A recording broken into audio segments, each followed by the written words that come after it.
Hello, my name is Anna. I'm 25 years old. I'm from Germany. Yeah, and the reason why I'm here is because I participated in the Freedom Flotilla Coalition this year. I'm a journalist. I was on the boat, the Conscience, the medical and journalistic boat or media boat going to Gaza this fall. So for me to decide to join the Freedom Flotilla Coalition, I think mostly as a socialist, as a journalist, there's different reasons to join. So for one, to be part of this international, practical internationalism, to be part of this mission, to say, okay, it's not just enough to go on demonstrations. We actually want to do something. So I wanted to be part of this, not only humanitarian but also political mission. Because it is in the end not just a humanitarian mission, it is also very political. But then also through journalistic work to break not only the illegal siege on Gaza itself, but also to try to block the medial blockade, because this also exists. And I mean, after the ceasefire agreement, we were able to get some more news out of Gaza. But I mean, to this day, there's not a lot of international journalists that are allowed to report from Gaza. So we can, in fact, say that there's a media blockade on Gaza. So we also wanted to break that, of course. Yeah, but I mean, it was clear that this was not the only boat that would go. In total, this fall, there were 60 boats. So many people that have decided to apply for it, that have decided to join this mission. And I view this as a very historical mission also, because in history there have not been many examples where we could see this kind of practical internationalism. I will maybe explain a little bit. So we were on the water for about a week, a little more. And then in the morning of October 8th, we were intercepted by the IOF. So very spectacular. They came onto a boat with helicopters. Kidnapped us, so took control over the boat, and then took us away from Gaza and drove us to Ashdod, the port in Israel. And then from there transferred us to one prison, Kitzot. It was also a lot in the news, not only because of us, because yes, we were there, but it is also a very known, one of the biggest torture prisons in Palestine for Palestinian prisoners. And we can also see it on the walls. So many Palestinian prisoners have been in there for multiple years. So if we hear all the stories about Palestinian prisoners being tortured here and there and in this way, Kitzot is also the place where that happens. We were there for 3 days, and then we got transferred to Giv'on, which is a detention center north of Gaza, so even north from Tel Aviv. We were there for another 2 to 3 days. I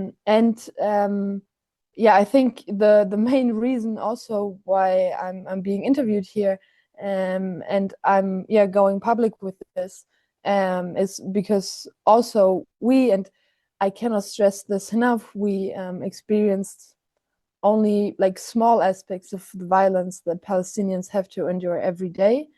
But I also want to talk about it here. I myself experienced sexual violence while being transferred from one prison to the other. And maybe some of you have seen the statement that I gave in Paris a couple of days ago.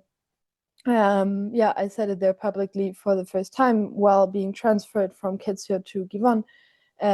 They did the strip searches, and I was raped during that. In that transfer. So that's, I think it shows how. Let me just a moment. For many other things, ways of torture, we could see that, okay, they treat Palestinians this way because as weird and as cruel as it sounds, they see us as humans, but they don't see Palestinians as humans. So our European passports kind of saved us from the brutal violence, but that they behave in this kind of way towards Europeans also shows how, for one, deeply rooted patriarchy is in those prison systems, and secondly, how they really do not care about what the outside world thinks, because Israel is a state, and I think we will talk about it also later in this interview. They just do what they want, and they don't care about any international law, human rights law, about any conventions. It's just brutal, it's just violent, and I think this altogether shows it. The decision of sharing it is, I mean, of course, it was very hard, and it is very hard to talk about it, but I'm sharing this because this is really not just about me. This is really not just about my experiences. Because, as I said, it is still like very small bites of what Palestinians have to endure every day.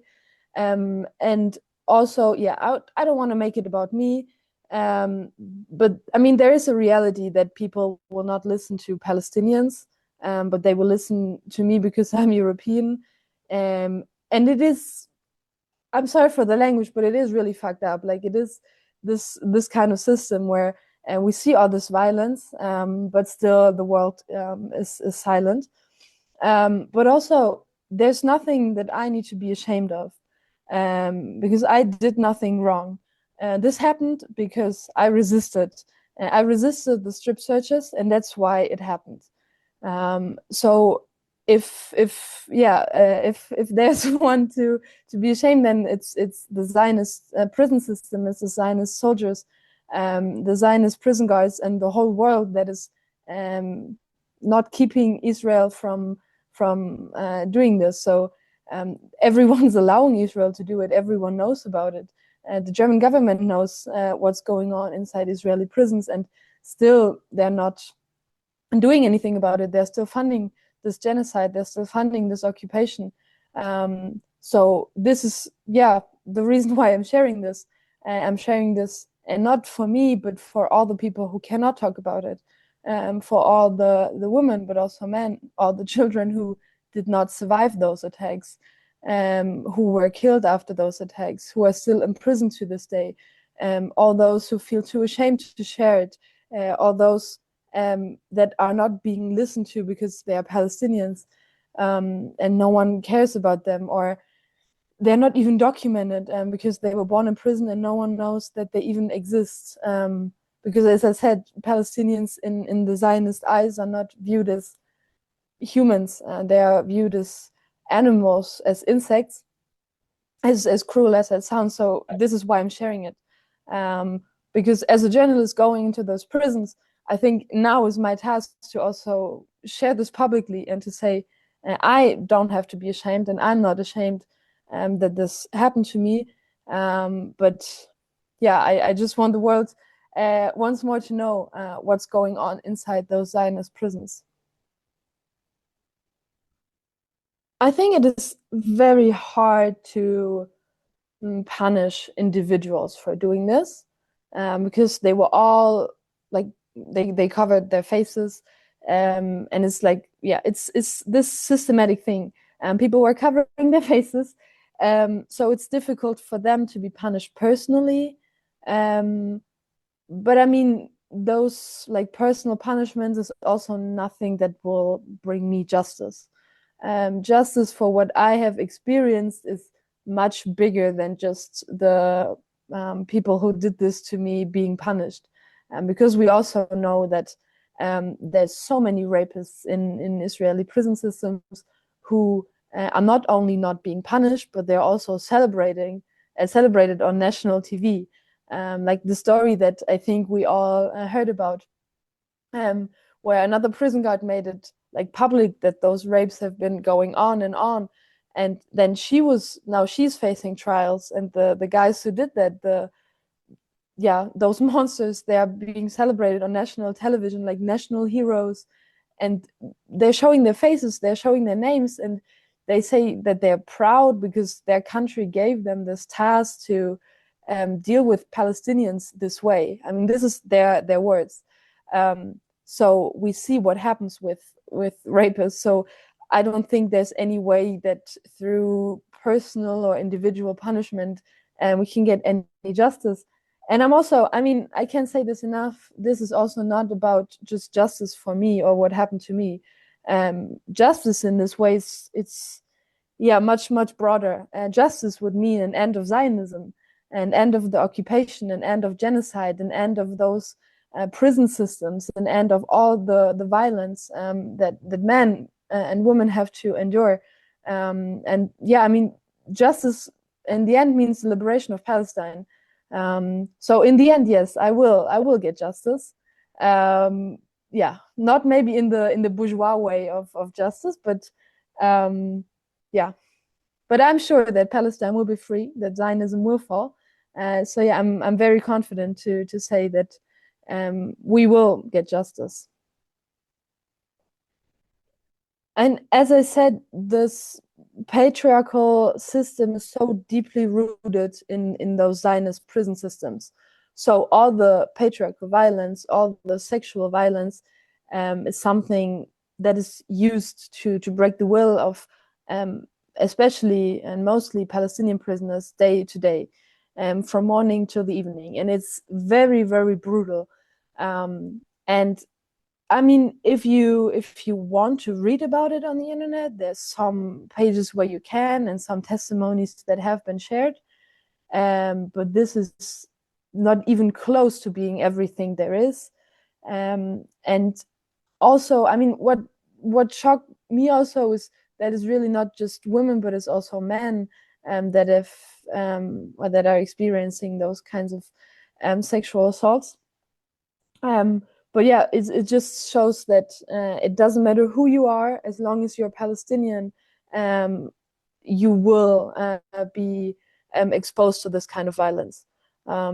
So this is what I mean while saying this is not something individual and this is not something personal, because it was also not a personal attack on me, because I was not imprisoned. I would rather say custody, because I mean, yeah, we still did not have like the imprisonment status, but yeah, I was there. I experienced this, and it was not a personal attack on me, myself as a person, but rather because I was there to end this blockade. I was there to liberate Gaza in the end, and yeah, I mean, that's the faith of all the Palestinian prisoners who are in those ugly Zionist prisons right now.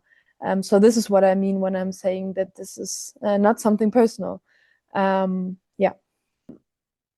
As weird as it may sound, because we just talked about all this violence, there really is no reason to be afraid. There's women's solidarity that is so much stronger than any violence they can use against us.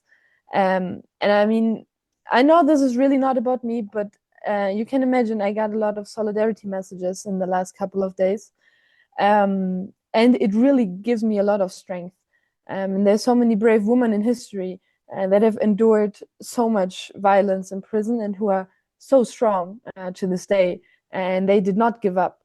And so I think it is in the end the question of,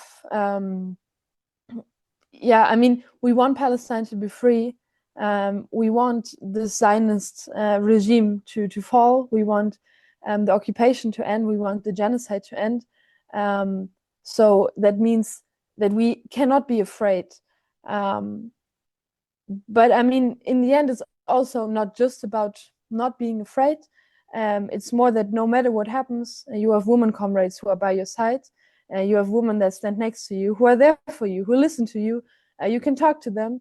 But the most important thing is that your struggle continues, your fight continues, and you're not alone with this. And I mean, as sad as this reality is, that so many women experience this kind of violence, it also means that there's so many women who still keep, continuing to struggle.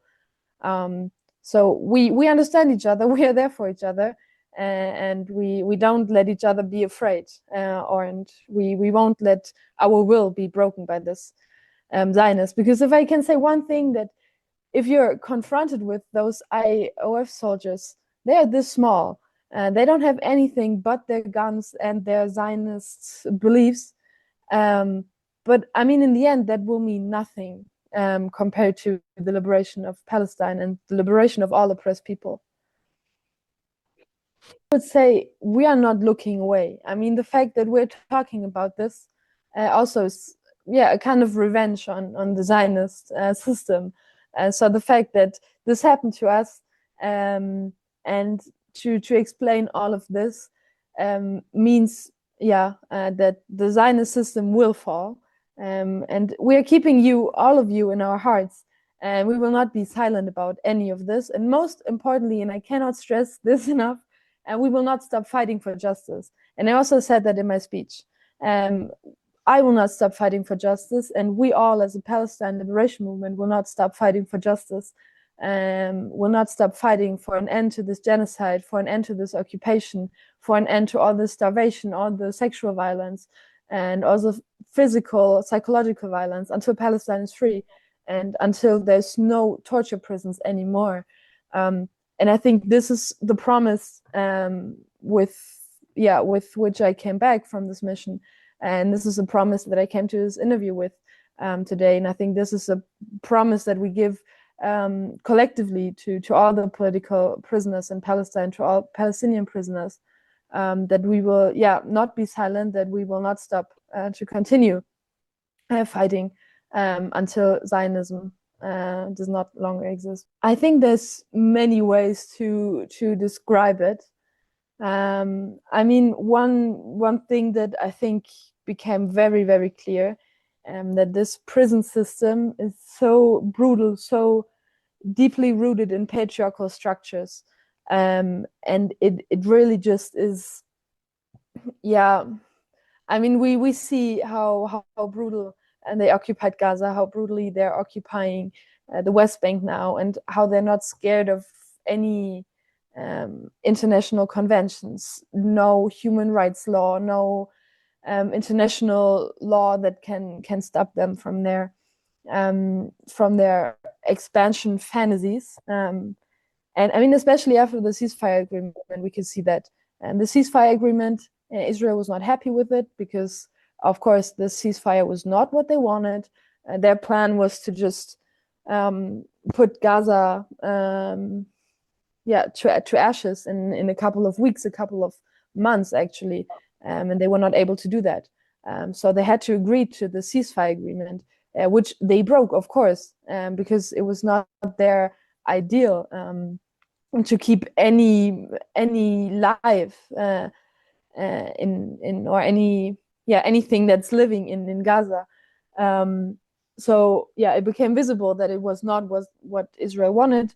And I mean, it's also a state with so much propaganda to make it look like they're the victim in the end. So we all know this propaganda about, but it was just self-defense because we were attacked, and it was just self-defense and self-defense and self-defense. And I mean, while doing that, I think they're exposing themselves in the best way possible. Because you see all those children starving, and then they are like, but it's self-defense. And then you see how brutally the prisoners are being tortured, and then you still hear people say, but they have to defend themselves. And I mean, for us, as internationals going there with the boat, that they have to get their elite maritime unit from the IOF with so many trained soldiers just to keep us from bringing food to Gaza. It means that they are afraid of us. And they are afraid because they know that the Zionist system, that the Zionist regime will fall. And they know that the international community stands with Palestine. They know that they really don't have a lot of support left, because they also saw what happened in Italy when the workers got up and called for a general strike. And they are seeing what happens in Greece, and they are seeing what happens at all the ports around the world where the weapon shipments are being blocked. So the way they act, you can really see where it comes from, but also they are afraid. And I think if we get this Zionist regime to be afraid, then we're doing the right thing, because they're afraid of us, because they know that we will be able to overcome them, that we will be able to overthrow them. As I said, this really is not about me personally, but still I got a lot of solidarity messages in the last few days. So I'm very thankful for that. And I'm happy that I was able to share this experience, because I think it means a lot for me, but also a lot for all the women who have experienced something similar. And it means a lot, I think, for especially also Palestinian prisoners who see this as a sign that people talk about it, that people care about them. I am calling everyone onto the streets in front of the embassies to say, yes, so Palestine belongs to the Palestinians and our bodies belong to us. So no one can take the land away from anyone, and no one can deny us the right to self-determination. And those, I think, are two very important points that I want to give to everyone. And whenever we see those experiences of violence, of sexual violence, we should not be silent. So I'm calling everyone onto the streets to not be silent about all the violence Palestinian prisoners experience day to day. I'm calling everyone onto the streets to not be silent until Palestine is free, to be in support with the Filton 24 who are on hunger strike because they're criminalized, in solidarity with the OM5 in Germany, who did some militant actions against Albert systems. And I'm calling, everyone to go into the streets for the freedom of all political prisoners, especially the ones who are criminalized because of their solidarity with Palestine. But I mean also to anyone who is in prison because of their solidarity with the oppressed people all over the world. So I think that's one very important thing. Whenever we experience this kind of violence, the best thing we can do, and of course also the most revolutionary thing we can do, is not to be silent about it, but to speak about it, and then to come to action also, not just to speak about it, but also do something with that knowledge, with that experience that we have. So I'm calling everyone to action and to do something. Free Palestine.